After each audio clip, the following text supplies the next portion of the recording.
¿Qué es la posmodernidad? Este término fue utilizado por primera vez por el francés Jean-François Lyotard y podemos decir que es una condición, es la forma como vivimos y percibimos la existencia en nuestros tiempos. Por su prefijo es lo que viene después de la modernidad.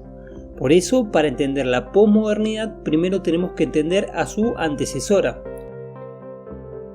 Esta época comienza con el Renacimiento en el siglo XIV y termina a mediados del XX. Es una etapa próspera con grandes inventos e ilusiones, en donde el futuro se veía prometedor. La humanidad iba camino hacia la plenitud máxima.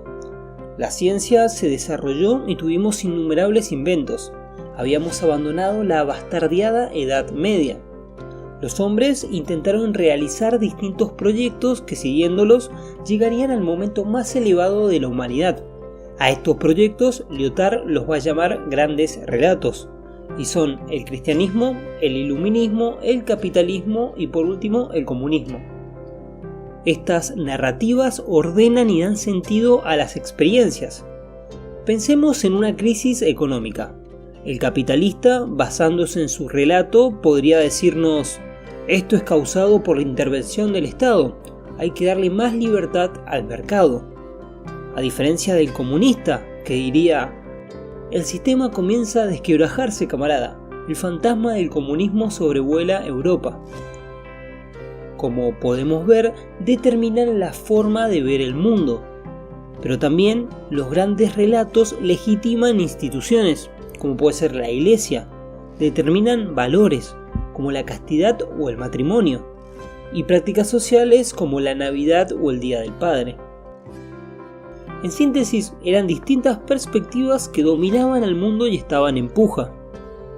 Una cosa muy importante es que estas ideologías prometían un gran futuro, un estadio superior en donde la humanidad llegara a la libertad y la igualdad, la redención de Adán en el caso del cristianismo, en donde nos perdonarían a todos porque alguien más hace mucho tiempo se comió una manzana sin permiso y de esta manera llegaríamos al reino de los cielos. La emancipación de la ignorancia y la servidumbre por medio del conocimiento y la igualdad en el caso del iluminismo, en donde seríamos independientes y nos regiríamos por nuestra razón. La emancipación de los obreros alienados y la abolición de las clases sociales en el caso del marxismo. Y por último, la desaparición de la pobreza por el desarrollo tecnológico industrial en el caso del capitalismo, en donde el mercado va a distribuir las riquezas de manera justa. Estos discursos eran muy bonitos y prometedores, y faltaba poco para alcanzarlos. Estábamos en el rumbo indicado, veíamos la luz al final del túnel. Y veníamos bien, pero de golpe pasaron cosas. El siglo XX no fue una época muy linda para estar vivo, y todas esas promesas se vieron inalcanzables. La humanidad no había avanzado, es más, había retrocedido. Los acontecimientos nos dieron una cachetada. Vino la Gran Guerra, así llamaron a la Primera Guerra Mundial, que no era tan grande si la comparábamos con la Segunda. También tuvimos la crisis del 30. Tuvimos al nazismo, los campos de concentración, Hiroshima, Nagasaki, la Guerra Fría, con una amenaza latente de un invierno nuclear, del que no zafás con una camperita. Por otro lado, el capitalismo solo trajo más hambre y guerras por el petróleo, y el comunismo trajo más totalitarismos. De esta manera, todas las promesas de la modernidad se fueron destruyendo. ¿Cómo podía existir Dios si no había hecho nada para evitar todas las masacres? En el capitalismo siempre se enriquecían los de siempre, y las cosas estaban cada vez más desiguales. El estado de bienestar estaba cada vez más lejos. A los gobernantes del comunismo se les había subido el poder a la cabeza, y las experiencias más cercanas a este tipo de organización política no eran del todo alentadoras. Y la razón y la ciencia del iluminismo nos había llevado a las cámaras de gas, a las bombas atómicas y a la experimentación con humanos. Claramente estos relatos no cumplían con lo que prometían, y esta desilusión marcó el final de la modernidad y el comienzo de la posmodernidad. Esta época se caracteriza por un sentimiento de despecho, de resentimiento respecto a los grandes relatos. Dejamos de creer todos esos cuentos del futuro perfecto que nos habían prometido. Acá tenemos una breve dramatización que explica muy bien esto.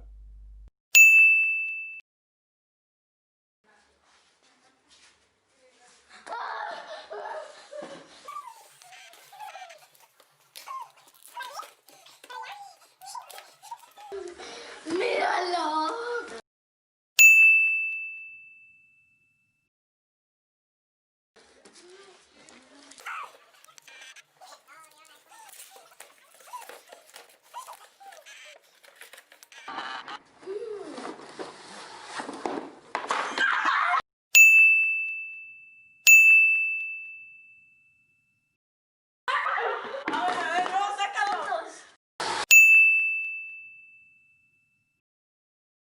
Como se podrá imaginar, la posmodernidad es una respuesta a la modernidad, por lo cual sus características son bastante contrarias. En nuestros tiempos no apelamos a la razón, en su lugar nos refugiamos en los placeres, el consumo, el disfrute. Ya no creemos esos grandes relatos que nos prometían un mundo mejor. Descreemos de todo aquel que nos lo quiera vender. Sabemos que la realidad es compleja y que es imposible entenderla a partir de un solo pensamiento. Todas las ideas son relativas y no alcanzan a expresar el todo. Ya no esperamos el futuro como algo prometedor y deseable. Vivimos el presente. Como dicen tantas letras del punk, no hay futuro. Prima la eficacia. Al no tener valores que determinen lo bueno y lo malo, importa más la efectividad. Si funciona, si resuelve problemas, si es popular, si vende, es bueno. Hay una reivindicación de las minorías. Antes, los grandes relatos dejaban al margen y discriminaban a ciertos grupos. Hoy en día se pretende darle voz y lugar. Se tiene una mayor conciencia del padecimiento de los demás, de las identidades sexuales, de los pueblos originarios, etc. En el arte intentamos escapar de los estándares de la academia. Tenemos manifestaciones que buscan romper con las normas. Ya no soportamos que alguien más nos diga que es arte y que no lo es. Tenemos bananas pegadas en las paredes, caca enlatada y conciertos de piano en completo silencio. Son manifestaciones de rebeldía que buscan romper y ampliar los límites de lo que consideramos arte. Vivimos en una realidad fragmentada. Ya no hay un relato totalizante, sino pequeños relatos que explican parte de la realidad, que conviven con otras pequeñas narrativas que explican otras partes y hasta pueden ser contradictorias entre sí. En fin, esta no es la única explicación para nuestros tiempos. Por ejemplo, tenemos a Lipovetsky, que nos habla de la hipermodernidad, en donde la modernidad no se ha superado, sino que se ha acelerado. O también puede ser Bauman, que nos dice que en nuestros tiempos se ha perdido la firmeza y la solidez, y nos encontramos en una modernidad líquida e inestable. Hay muchas explicaciones para nuestros tiempos, y esto no podría ser de otra manera. Convivimos con una enorme cantidad de relatos. Bueno, si el video te gustó, ponele me gusta, suscríbete y nos estamos viendo. Saludos.